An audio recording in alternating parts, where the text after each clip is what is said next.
안녕하세요. 유익한 TV 채널 유티입니다. 구독과 좋아요는 사랑입니다. 쇼츠 라이브 방송도 많은 관심 부탁드리겠습니다. 자, 오늘의 주제는 월세 보증금 사기입니다. 이게 사실상 전세 사기랑 비슷하다고 보시면 되는데 사람들이 잘 모르거나 또는 헷갈려서 이렇게 좀 당하시는 경우가 많고, 최근 들어서 이제 전세 보증보험이라든지 이제 대출이 좀 잘 안 되면서 이제 보증금 그 월세나 이제 반전세 계약이 이제 많이 이루어지는에 따라서 이런 뭐 월세 사기 같은 유형들이 많이 발생하고 있는 걸 확인해 가지고 영상으로 한번 찍어보게 되었습니다. 이 보시는 바와 같이 우선 유형은 총 세 가지인데, 근저당 뭐 매물이 가장 대표적인 오늘의 핵심 주제고요.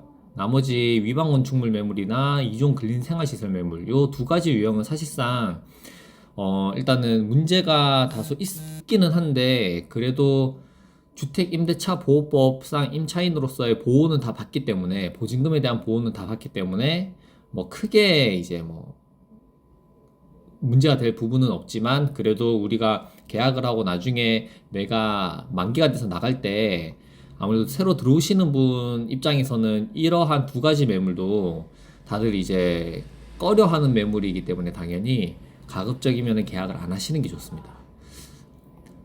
그렇지만 오늘의 핵심 영상은 해당 근저당 관련된 매물이고, 지금 어떤 것들이 있냐면 우선 유형을 한번 같이 볼게요.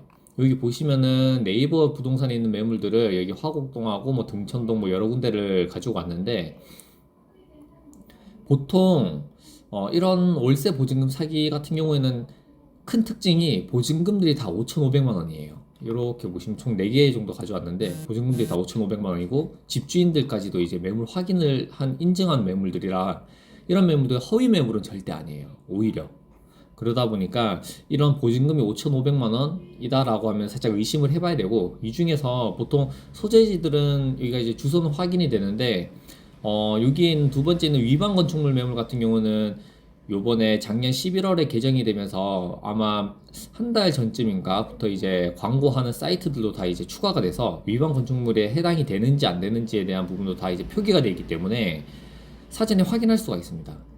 확인할 수 있기 때문에 이런 거 보시고서 확인하시면 되고, 서두에 말씀드린 것처럼 이런 집들은 주택임대차 보호법상의 보호를 받기 때문에 내 보증금에 대한 5,500만 원에 대해서 충분히 다 지킬 수는 있습니다. 결과적으로는. 다만 새로 들어오는 이제 신규 임차인이 봤을 때 이런 위반 건축물이다라고 하면 그래도 일반적인 매물에 비해서 계약률 자체가 현저하게 떨어지기 때문에 내가 계약을 하고 나중에 만기가 돼서 나갔을 때 이렇게 좀 원활하게 나가기가 힘들다, 뭐 이렇게 바라보시는 게 가장 좋다라고 판단이 되고요. 두 번째로는 여기 마지막 번에 썼던 이종 근린 생활시설이라는 매물인데, 여기도 보시면 건축물 용도라고 해가지고 이렇게 나와 있습니다. 이렇게 이종 근린 생활시설이 나와 있는데, 이 매물은 사실상 옆에 있는 매물처럼 공동주택이거나 또는 뭐 건물, 그냥 뭐 단순히 주택 이런 용도가 아니라 근린 생활시설은 말 그대로 판매시설, 상가, 흔히 말하는 상가라고 보시면 됩니다. 빌라 같은 경우에는 지을 수 있는 층수 제한이 있다 보니까 이제 예를 들어 총 4개 층까지밖에 못 짓는데 5개 층을 지을 수 있는 땅이면 1개 층은 상가 형태로 이제 만들어서 분양을 해요. 근데 우리가 실질적으로 그 집을 가보면 주택처럼 방이 있고 거실이 있고 주방이 있고 이렇게 돼 있고, 서류상 용도, 말 그대로 건축 용도, 서류상에는 판매 시설, 즉 상가, 사무실 뭐 이런 식으로 이제 표기가 돼 있는 건데, 특징은 뭐냐면 사실 서류상으로 확인하지 않으면 크게 보여지진 않고요.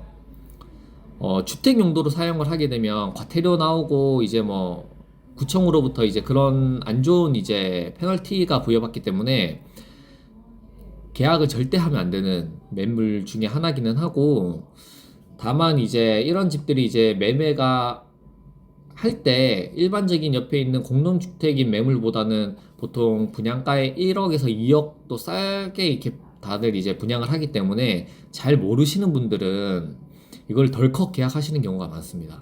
그래서 이제 나도 모르게 주택이 아닌 상가를 사서 이렇게 주택처럼 알고선 계시는 분들도 다수 있고, 이 관련된 내용도 뉴스에 최근에 한번 언급이 되었었던 걸로 알고 있습니다. 그래서 요거는 나중에 시간이 되면 다시 한번 다뤄볼 수 있도록 하겠습니다. 그래서 총 3가지 해서 근저당 매물, 위반건축물 매물, 그리고 근린생활시설 매물이다. 다만 이 2가지 매물은 그래도 임차인으로서는 들어갔을 때 법적으로 보호는 받지만 새로운 이제 개인인 임차인이 들어온다고 했을 때는 꺼려하는 매물이기 때문에 당연히 계약률이 떨어지고 하다 보니까 내가 나가는데 힘들 수는 있다. 그래서 가급적 계약하지 말아라, 이 말입니다. 자, 이제 본론이 들어와서 근저당 매물 같은 경우는 왜 이거를 조심을 해야 되고 보증금 사기까지 이루어지느냐를 놓고 본다면, 그냥 일반적으로 봤을 때는 사실 큰 특이사항이 없어요. 여기 등촌동에 있는 매물을 5,500에 90만짜리 가져왔는데, 근데 보통 이런 매물들이 뭐 근린생활시설도 아니고 밑에 이제 뭐 위반건축물도 아니고 깨끗해 보이지만, 실제 이제 5,500만 원인 경우는 대부분은 보시면 여기 좌측에 여기 이제 등기부 등본이라고 다들 아시겠지만, 이런 내용상의 서류상에 이제 채권 최고액이라고 해가지고 이게 근저당이 잡혀 있는 경우가 많습니다. 그래서 이제 주인분이 이거를 전세로 안 놓고, 전세로 보통 놓게 되면 이 전세금 가지고 이거를 갚는 용도로 많이 쓰기는 하는데, 요즘같이 불경기에는 전세 금액보다 대출이 훨씬 많으면 이걸 상환을 다 할 수가 없으니까, 그러면 전세로 들어오는 세입자한테도 이제 당연히 계약을 할 수 없는 그런 상황이 되어버리기 때문에, 차라리 그냥 월세로 받는데, 대신 여기 아래 표 보시면은 아시는 것처럼 서울 기준으로 봤을 때는 5,500만 원까지 최우선 변제금이라고 해서 5,500만 원까지는 법적으로 보호를 100% 해줍니다. 근데 이 100%가 뭐냐?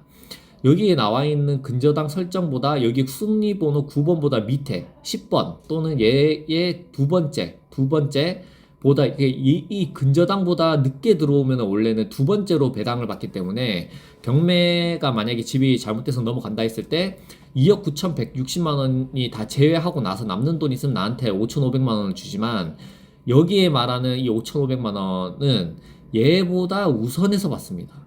그렇기 때문에 뭐 근저당이 많은 집들 같은 경우는 요 금액에 맞춰서 보증금을 설정해서 세를 놓는 경우가 거의 대부분입니다. 그래서 여기까지만 보면 사실상 큰 문제는 없어 보이는데, 요즘에 이제 월세 비중이 많이 높아지면서 다들 이제 잘못 알고 계시는 것 중에 하나가, 이 5,500만 원까지 내가 보장을 받는다라는 내용은 기준 시점이 지금 2023년 2월 14일부터인데, 여기에 날짜들을 보면 근저당 날짜들이 어떤 집은 16년도에 받았고, 어떤 집은 2021년도에 받았고, 17년도에 받았고, 18년도에 받았고, 되게 다양하지 않습니까? 그래서 여기 위에 있는 금액들도 이걸 괜히 과거에 있는 금액을 이렇게 표시를 단순히 해놓는 게 아니라, 이 계약하는 시점들이 세입자들마다 다 다르고, 누구는 8년, 10년 동안 거주를 하고 있는 사람들도 많기 때문에, 요렇게 표로 해가지고 매번 최신화가 되거나 이제 법적으로 보호에 대한 그 범위가 넓어질 때마다 추가하는 방향으로 이제 현재 가고 있는 거고, 그거를 이제 빗대어서 우리가 생각해 봤을 때는 이 날짜의 기준이 내가 들어가는 전입 날짜, 즉 현재 날짜로 2025년 6월 30일 방송 일자인데, 이 날짜를 기준으로 봤을 때 5,500만 원이 아니라 내가 들어가고자 하는 이 집에 대해 근저당 설정이 언제 되어 있느냐, 이 근저당 설정 날짜를 기준으로 보호를 해줍니다. 따라서 이 집 같은 경우는 2016년 11월 1일 날 대출을 이분이, 이 집주인 2억 9,160만 원을 받았지만, 세입자로 이 집을 들어간다고 했을 때는 2016년 11월 기준이니까 2016년 3월 31일부터 2018년까지 사실상 여기에 있는 금액까지밖에 보장이 안 되는 거죠. 5,500만 원이 아니라 이 집에 월세로 들어간다고 치면 3,400만 원까지밖에 보장이 안 됩니다. 놀라셨죠?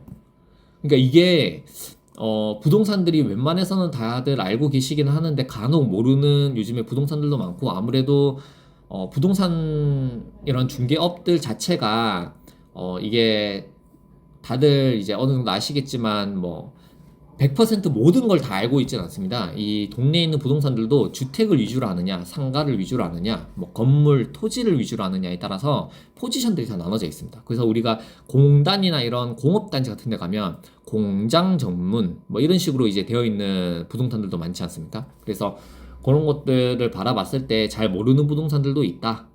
그렇기 때문에 우리가 뭐 부동산 입장에서도 당연히 의도를 가지고 그렇게 하려고 하는 건 아닐 가능성이 아무래도 자격증이 걸려 있는 건이기 때문에 일반적으로 서울에서는 5,500만 원의 뭐 보증금 월세 물론 강남이나 이런 데는 너무 비싸겠지만 뭐 강서구, 양천구 뭐 이런 변두리에 있는 구 같은 경우에는 뭐 월세 금액이 해봐야 뭐 몇십만 원 수수료 정도 나오는데 그거에 대해서 자격증을 날릴 정도로 그런 위험을 감수하고 하는 경우는 사실 거의 잘 없고요.